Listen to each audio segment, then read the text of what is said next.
Kampanye pemberian makan bayi merupakan gerakan untuk mencegah peningkatan stunting bagi anak-anak Indonesia. Gerakan ini dilakukan sejak anak dalam kandungan hingga mendapatkan makanan pendamping ASI. Kampanye ini diinisiasi oleh Yayasan Jenewa Madani Indonesia bekerja sama dengan UNICEF dan pemerintah Provinsi Sulawesi Selatan. Kampanye dimulai dengan sosialisasi pentingnya PMBA dan menjadi penting melihat angka stunting di Indonesia yang terus bertambah setiap tahunnya. Kepala Divisi Gizi UNICEF Indonesia, Jae-hyun Rah, menjelaskan kekhawatiran UNICEF tentang gizi anak Indonesia, utamanya pemberian ASI dan PBMA. Hingga tahun 2022, UNICEF mencatat sekitar 50% anak Indonesia yang terkena stunting karena tidak mendapat gizi yang cukup sejak lahir. First of all, for the first 6 months, an ambulan, right? A child is only to receive breast milk. Exclusive breastfeeding is important.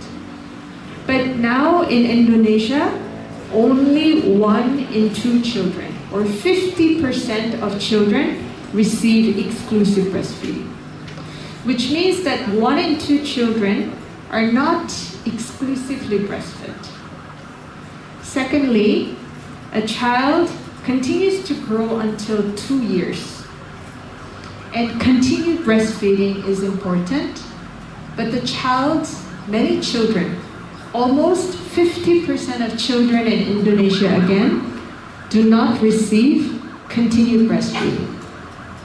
But most importantly, when the child starts receiving complementary food, the quality of food is very poor. Especially, children do not receive protein-rich foods. Protein comes from animal food sources. Fish, meat, right? Pulses, beans. But children do not receive quality complementary foods. Dan salah satu pencegahan stunting ini adalah kampanye PMBA, pemberian makanan ibu, bayi, dan anak. Dan ini memang kita memanfaatkan media, baik itu media televisi maupun media sosial. Dan harapannya nanti ini semua lintas sektor dan semua stakeholder yang terkait itu semua turun untuk bagaimana mengkampanyekan pencegahan stunting di masyarakat. Kampanye dilanjutkan dengan penandatanganan dan deklarasi bersama kampanye PBMA optimal untuk generasi Sulsel sehat berkualitas. Sementara materi diberikan oleh Ketua PKK Sulsel, Naomi Oktaviani, secara virtual melalui Zoom. Kegiatan ini juga digelar demo masak makanan sehat dengan menggunakan bahan makanan yang murah dan mudah diperoleh di sekitar kita. Nila Rustam, Kompas TV, Makassar, Sulawesi Selatan.